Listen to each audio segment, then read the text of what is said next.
Mesopotamian tablets refer to a land destroyed by the Great Flood. The Book of Genesis, the Koran, Mayan legends, the Epic of Gilgamesh, all speak of this once flourishing civilization, whose science, it is said, surpassed ours at the moment of its destruction. What became of Atlantis? According to the records of Egyptian priests, in one cataclysmic day and night, the entire continent sank into the depths of the ocean. Russian physicist Immanuel Velikovsky has suggested that Atlantis became the lost continent after a shift in the Earth's axis.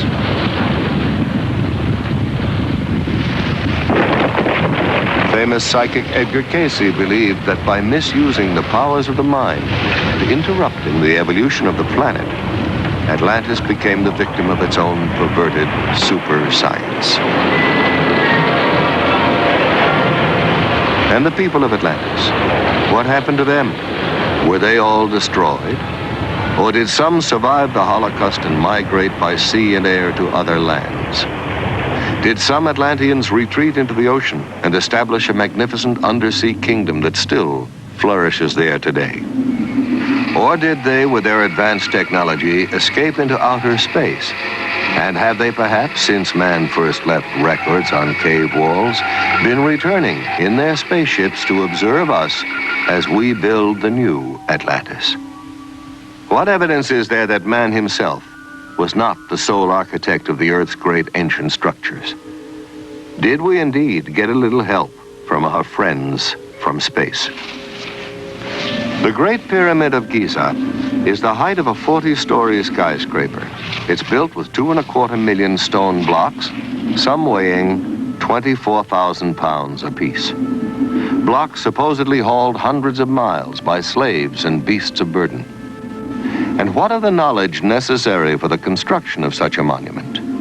We know now that the Great Pyramid was built facing true north in the exact center of the land map of the world.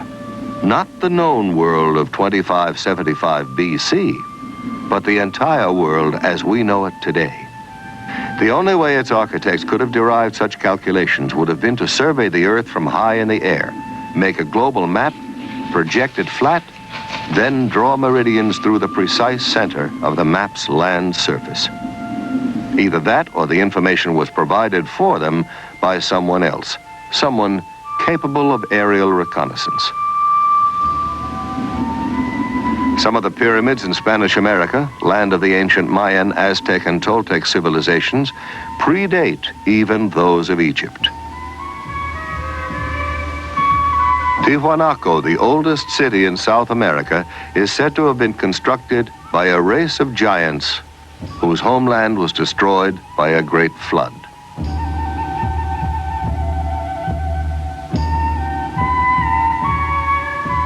Archaeologists have discovered amazing similarities in architecture and artifacts in Egypt and at Tiwanaku. Similarities which have led some scholars to suggest that these two civilizations might have a common source, that perhaps Egypt was the principal colony of Atlantis in the Old World, while Tiwanaku was one of the drowned continent's colonial outposts in the New.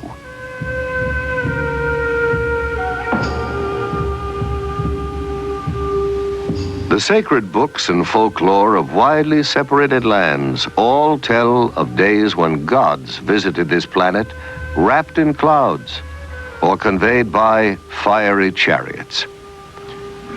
Are the gigantic statues on Easter Island faithful representations of ancient astronauts or Atlantean giants? And what of Stonehenge, Neolithic computer of the Druids? The parallel is not far-fetched, for it would take an IBM computer to decipher the functions of this calendar monument, to predict coming eclipses from the complex alignment of the massive stone slabs, each marking a position of the sun and the moon.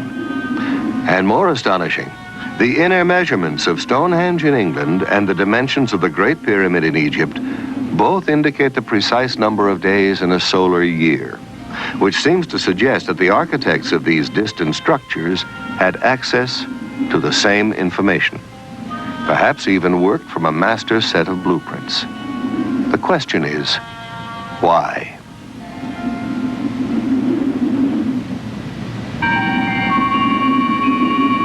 Imagine, if you will, a single team of architects traveling from continent to continent, employing local people to construct navigational aids, great beacons that could be seen from craft orbiting planet Earth. Beacons still operational today. Certainly the most permanent evidence that advanced civilizations have been visiting this planet since ancient times may be seen in these time-defying monuments, a world apart. But let us consider what is happening in our skies today. It was exactly 8:05 p.m. when Air Defense Command received word that a mysterious light was hovering low on the horizon just northeast of Rapid City, South Dakota. Radar operators at Ellsworth Air Force Base shifted their attention to the northeast quadrant of the sky and immediately picked up an unidentified target. Air traffic control quickly contacted an F-84 patrolling in the west, asked for an interception, and vectored the jet toward the UFO. A moment later, the jet's radar picked up the unidentified return and locked on. The plane was just 3 miles from its target when the light suddenly moved away with a fantastic burst of speed. The pursuit lasted for 120 miles, but the jet could not gain on the object. Finally, the pilot abandoned the chase. At ground control, the fascinated radar men watched the unknown object change direction and trailed the jet back to the airfield. The evidence is overwhelming that planet Earth is being visited by intelligently controlled extraterrestrial vehicles. In other words, some UFOs are somebody else's spacecraft. There are no good arguments against UFO reality if we consult the evidence. Stanton T. Friedman, nuclear physicist and lecturer, has been consulting the evidence on UFOs for over 15 years. One of the most extraordinary cases he has studied recently was that of Charles Hickson and Calvin Parker, two shipyard workers from Pascagoula, Mississippi, who claimed that while fishing on the bank of the Pascagoula River, a strange craft emitting a bluish light descended and hovered just to receive the message which will be relayed to him.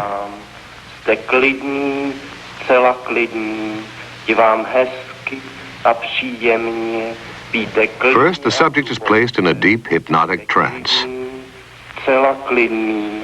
Dýcháte klidně a zhluboka, hlubokým spánkem. Spíte nejhlubším spánkem. In this experiment, it is essential that there be no outside interference, that the subject's mind be clear to receive the mental message that will be flashed to him. Now the experimenter, previously unknown to the sleeping subject, selects at random an envelope which contains the name of a spice. Pepper. He tastes it, and then mentally tries to convey the actual taste of the spice to the hypnotized subject. Now the scientist is saying to him, "What I taste, you also will taste. What is it?" And the reply comes almost immediately, pepper. Ano, výbor.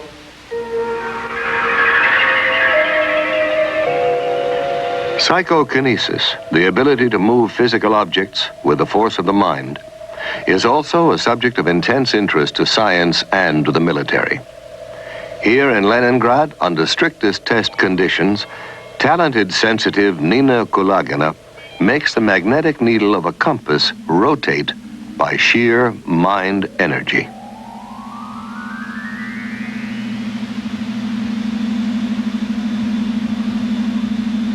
Russian scientists have found that while demonstrating this ability, the magnetic field surrounding Madame Kulagina's body is only 10 times less powerful than that of the Earth itself. Using this same energy, Madame Kulagina can also make non-magnetic objects like these matchsticks, shielded under glass, creep toward her across the table.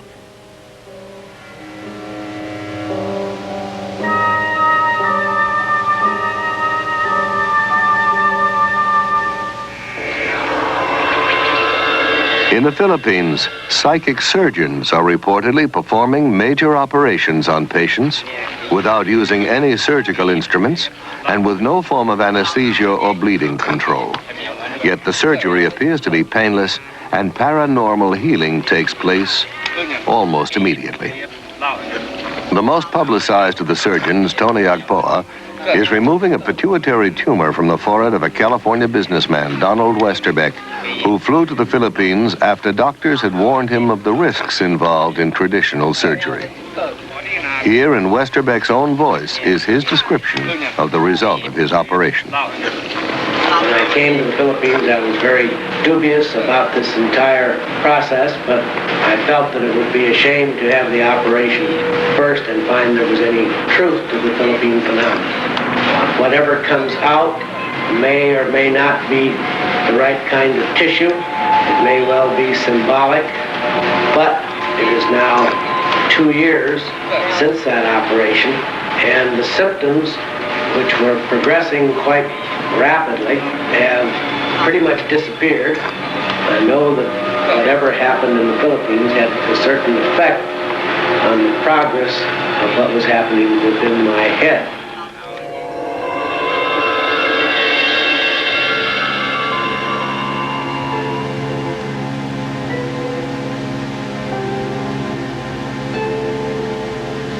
You're here for a psychic healing.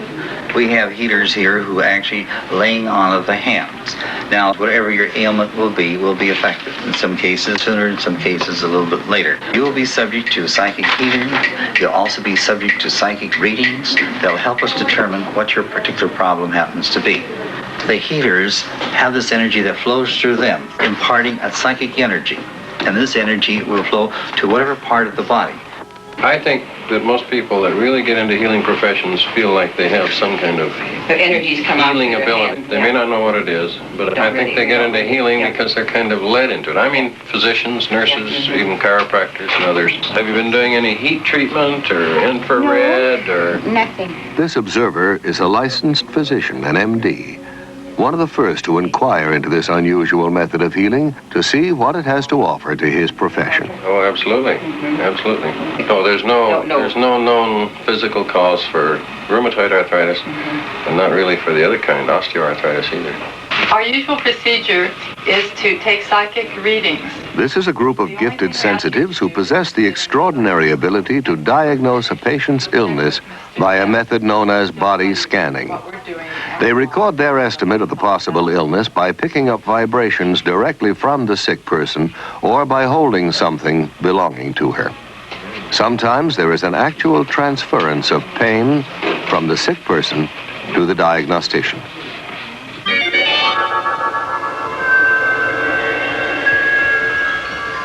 The idea of an energy field or an aura surrounding the human body goes back many centuries. In biblical paintings, artists attempted to depict it by painting halos or aureolae encircling the heads of divine religious figures.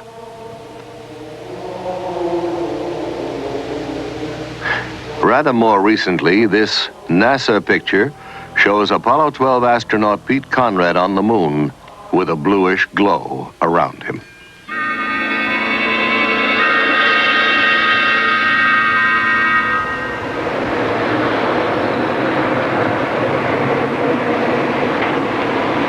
A leading American center of psychic research is the University of California at Los Angeles, where research psychologist Dr. Thelma Moss is experimenting with Kirlian photography, a revolutionary technique invented by Russian scientists Semyon and Valentina Kirlian, which captures on photographic plates the aura or energy field surrounding both organic and inorganic objects. Dr. Moss, could you tell us about your research here at UCLA? We've conducted about almost every area of research in parapsychology that includes telepathy, thoughts going from mind to mind, moving objects at a distance. Primarily now, we're extremely interested in energy fields around the body. But probably the most fascinating work that we're doing right now has to do with a photographic technique that was first discovered in the Soviet Union called Kirlian photography, or more simply, electrical photography. And we've been able to get some pretty fascinating stuff on moving picture film using this technique, and I'd like to show it for you now, if I may. Okay, I'm going to turn on the film projector here, and we'll be taking a look at some of our work in motion pictures. Due to the efforts of experimental researchers such as Dr. Moss, the technique of Kirlian photography may soon be of practical use in almost every area of physical science.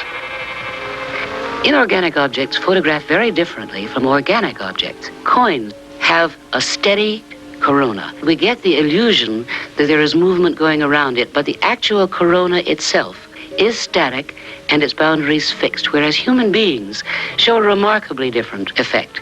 This is the right index finger pad, and we can see how brilliantly around his finger there are flares, and the corona keeps changing its pattern. We took a young lady and asked her if she'd get drunk. Here she is, 2 finger pads on her right hand before she's had anything to drink at all. And it is rather a placid effect. After 4 glasses of champagne, we see that she's become considerably brighter and the gaps have closed. And from the backs of her fingers are emitted sparks from time to time. After 8 glasses, she's in a much better state. From the rear projection of her finger pads, there are brilliant effects. Now we tried before and during kissing. This is the left and right, male and female, before kissing, and we can see that the coronas of both are rather dim, with a gap definitely existing between their fingers at the point where they are almost but not quite touching. These same subjects were photographed during a kiss. Their coronas have become considerably brighter and, in fact, are reaching out toward each other, perhaps the woman reaching out a bit more to the man than the man is toward the woman. Here we find an extraordinary example, which doesn't happen very often. Do you notice the red blob of light appearing between the 2 people? In anticipation, we like to think of the kiss to come. While kissing, the white and almost pink colors have become much more prominent, and it would seem the man on the left is perhaps enjoying the experience a little bit more than the person on the right. Now, Dr. Moss has also observed through the Kirlian process the dynamic interchange of energy between a psychic healer and his patient. Apparently, after a healing treatment, there's a sizable increase in the width of the coronae surrounding the fingertips of the patient and a corresponding decrease in the healer's corona. Another fascinating aspect of Kirlian photography is known as the phantom leaf phenomenon. People who've had a limb amputated often say that they can still feel it, even complain of absent fingers or toes that itch. Now this, according to scientists, can be explained by the persistence of old sensory patterns in the brain. But for years, psychics have claimed that they can actually see phantom limbs still attached to the body. And now the Kirlian technique supports their claim. In Dr. Moss's laboratory, first they photographed an intact leaf, then cut away part of the leaf and photographed it again. For a short time, a phantom counterpart of pure energy remained where the leaf had been cut, making up a complete sparkling outline of the whole leaf. One of the most dramatic things in Kirlian photography is the phantom leaf effect. Here is a leaf on the left side. It has been cut. We turn on the Kirlian equipment by placing an electrode, and here we see no phantom. Where the leaf has been cut, there is a kind of gap. However, by lifting up the electrode and replacing it very vividly, you can see the brilliance of the phantom effect. Extending beyond the boundary of the cut leaf, we can see flares coming out from various parts of the leaf and from its cut end. We cannot explain the effect. We simply know that it exists and that we can take it. About 30% of the time, we obtain this phantom effect. Dr. Moss, have you investigated any other types of psychic phenomena? Oh, I'm called on frequently. Psychotherapists sometimes bring their patients in because they've got some problems. One of the strangest areas of all is when we are called, I would say we get 100 calls a year, to find out about haunted houses. People think their houses are haunted. And we did one extraordinary investigation with interesting results of a haunted house here in Los Angeles for the American Society for Psychical Research. Not far from UCLA is still another haunted house, inhabited by Mr. and Mrs. Robert Rice, their 5 children, and a ghost. Mr. Rice, when were you first aware that your house was haunted? It was the holiday season of Christmas in 1969. Did you see or hear something? Well, it was more of a feeling than either sound or sight. It was one of these things that there was an extremely strong presence in the house, and I got up, I'd say it was 1 or 2 o'clock in the morning, and began to look around the house. I searched all the rooms expecting to find a burglar, but there was no one in the house, but a very, very strong presence. Soon after this, Mr. and Mrs. Rice called in a psychic to find out if their house was indeed haunted. They were told that the ghost was that of a young architect who had become very disturbed and hanged himself upstairs in the attic bedroom.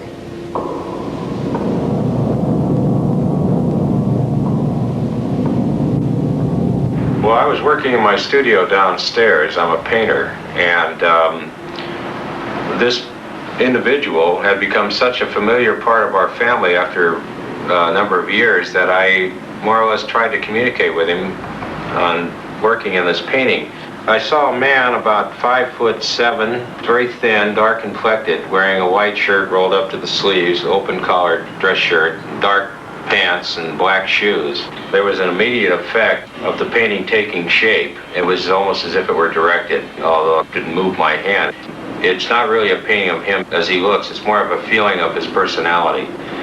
The California Society for Psychical Research came to the Rice's house to investigate the case.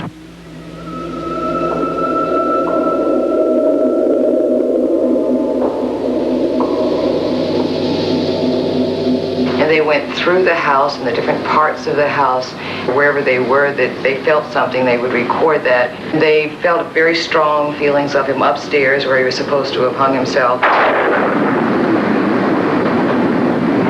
There were unusual noises up and down the stairs, and it sounded like someone walking up and down the stairs.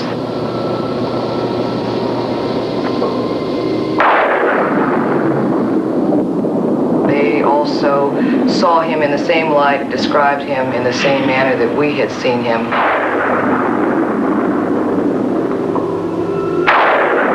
Much of their conclusions concurred with what we had told them ourselves. In view of the 5 children, there are absolutely no problems whatsoever. They're very aware of what's happened. It really doesn't bother them. They're used to the idea. We've never been afraid of him, and it's never bothered us living here, and we've been here for 5 years. Actually, we've kind of enjoyed having him as a silent member of the family.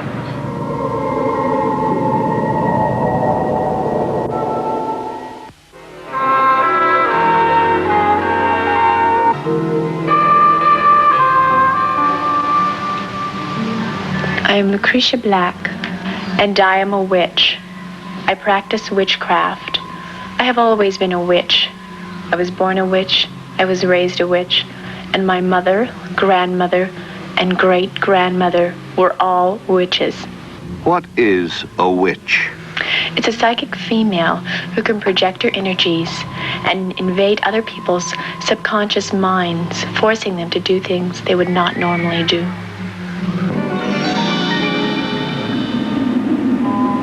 This is Witches' Mill in England, where in the Middle Ages, witches practiced their ancient art. There are witches who worship nature spirits and use plants and herbs to make potions for the sick. Witches who cast spells to dry up a neighbor's cow or blight his crop. Witches who wore charms and amulets to dispel the dark forces. In England, in medieval times, the church burned and hanged witches, blaming them when someone became sick or died.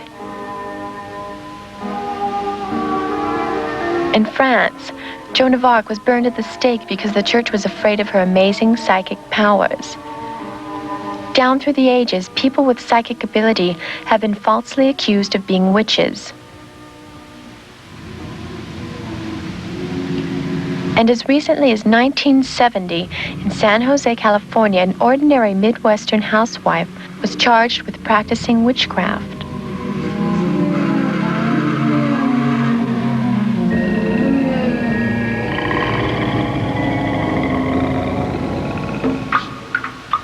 For years, we have seen people lying on beds of nails or walking on sword blades, and we've thought it was magic or fakery. Now we're beginning to understand there is a thin line between magic and what we call mind over matter.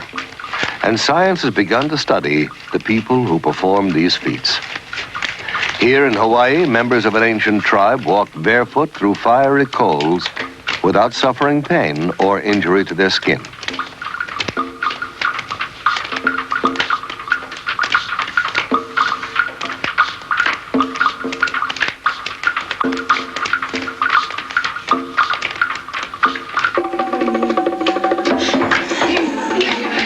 All around the world, highly specialized rituals are performed that tug at the deepest unreasoning levels of the human mind. In Brazil, voodoo cults still flourish. Ceremonies are enacted where voodoo priests invoke the spirits of the dead to take vengeance on the living. Animal sacrifices, chanting, and beating drums incite the crowd to near hysteria.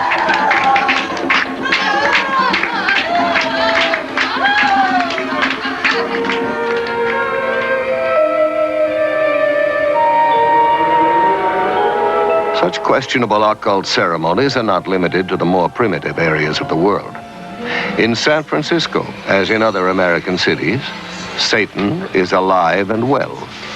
And to prove it, here, with the full cooperation of the men and women involved, is an actual celebration of the Black Mass. In nomine Dei nostri, Satanas Luciferi excelsi. In the name of Satan, the ruler of earth, the king of the world, open wide the gates of hell and come forth to greet me as your brother and friend. Grant me the indulgences of which I speak, for I live as the beasts of the field, rejoicing in the fleshly life. I favor the just and I curse the rotten. By all the gods of the pit, I command that these things of which I speak shall come to pass. Blessed are the strong, for they shall possess the earth. Cursed are the weak, for they shall inherit the yoke. Blessed are the bold, for they shall be masters of the world. Cursed are the righteously humble, for they shall be trodden under cloven hoofs. Come on, boys! Come on, boys! Hail, Satan!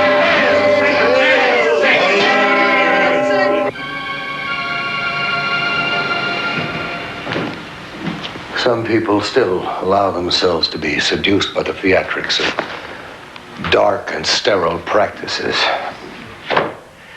But most of us are reaching out to a new, exciting future. There is now a generation born to the knowledge that man can leave the earth. A generation prepared, even eager, for contact from beyond Earth. And we're beginning to explore inner space to learn about the amazing psychic potential of the human mind. Where then do UFOs fit into our newly expanding awareness of the paranormal?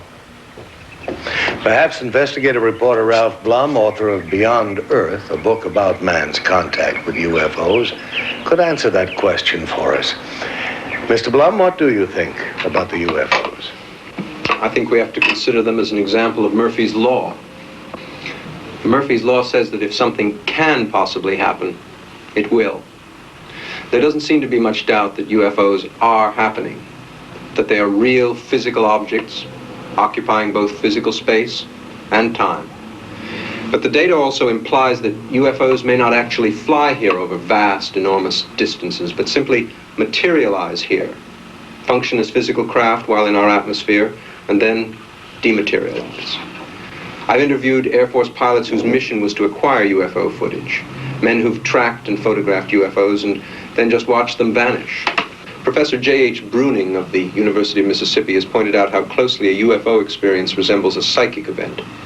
In both instances, something that, according to the rigid rules of science, shouldn't be there, appears and violates the known laws of space and time and gravity. Ghosts and UFOs seem to have a lot in common. Ghosts materialize, seem to float or hover above the ground, often communicate telepathically, then dematerialize, just like the reports of UFOs and their crews. These and other fascinating phenomena such as time loss, teleportation, and spontaneous healing are all associated both with occult and UFO experiences. And I'm inclined to agree with astronomer Alan Hynek, who suggested that we may be dealing with an intelligence that knows more about the physical world than we do, more about the psychic world, and is using it all. Mr. Blum, I understand that you got down to Pascagoula, Mississippi, just 36 hours after Charles Hickson and Calvin Parker had their UFO encounter.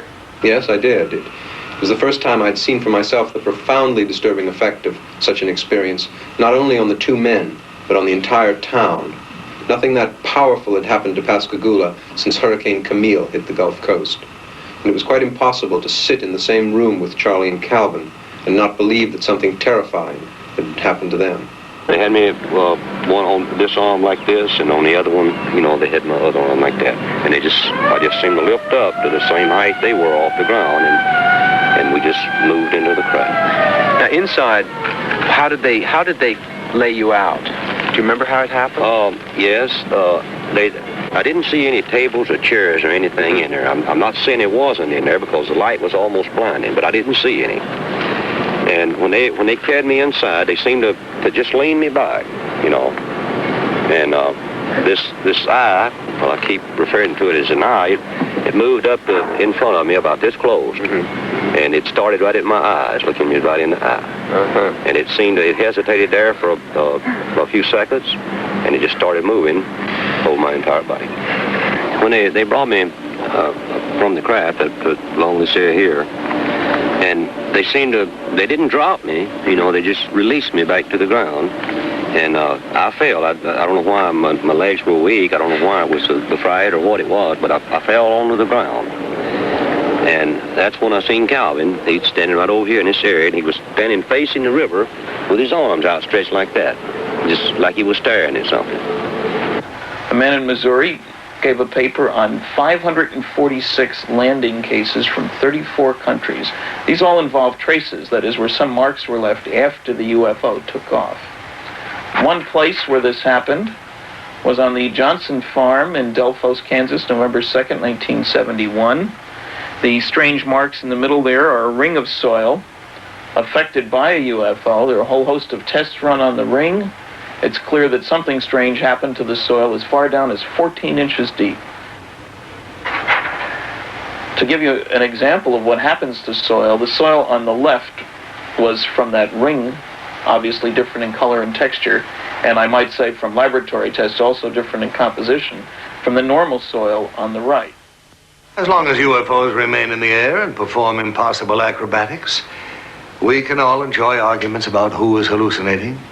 And the military can tell the anxious citizens you did not see a flying saucer. That was Venus, or swamp gas, or migrating geese, or whatever. But all that changes when a UFO lands and aliens disembark. One of the most amazing and agonizing of such experiences involved a couple named Betty and Barney Hill. While driving through the White Mountains of New Hampshire in 1961, the Hills lost several hours on the road. Unable to account for the missing hours and plagued by recurring dreams, they finally sought psychiatric help. While under time regression hypnosis, both Barney and Betty Hill relived being taken aboard a strange, glowing craft manned by beings not of this earth. While aboard, they were given an extensive medical examination and told that they would not remember what had happened to them. This is a model of one of the UFO occupants as described by Betty Hill under hypnosis. They were under 5 feet tall, with grayish skin, and communicated by some sort of thought transmission. In contrast, the creatures that floated toward Charles Hickson appeared to have been servo mechanisms or robots. The pointed spike ears prompted astronaut Brigadier General James McDivitt to suggest that they were probably some kind of advanced radar device. Another version of what they look like, this is a drawing made by an artist, a composite based on hundreds of eyewitness reports. And obviously most landings don't get reported. This character's about 4.5 feet tall or so, 2 arms, 2 legs, a head and a body, slightly different facial features, obviously not like any of our friends down here on Earth.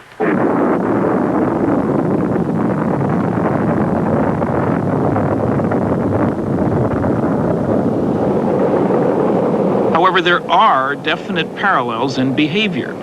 They have Earth excursion modules, which behave very like our lunar excursion modules. Take our Apollo program. We have strange-looking flying craft carried on board a launch vehicle. They hover out in the boondocks on the moon, land, a couple of humanoid-looking creatures climb out, wander around, pick up rock samples, play games, then re-enter their craft, lift off, disturbing the soil behind them, rendezvous with the mothership, and zip off toward another planetary body. The same sequence, in fact, that have been observed here by UFO witnesses. One of our pioneer astronauts was Brigadier General James McDivitt. In 1965, General McDivitt spent 4 days in outer space as command pilot of Gemini 4. General McDivitt, have you ever seen a UFO? Yes. During my flight on Gemini 4 in 1965, I saw an object in space fairly close to our spacecraft that I could not identify. It looked to me like maybe the upper stage of another rocket. I tried to take some pictures of it, but unfortunately... of science interfering with evolution. Dr. Siegel, is it likely, in your opinion, that cloned man will become a reality in the near future? The very definite possibility exists that in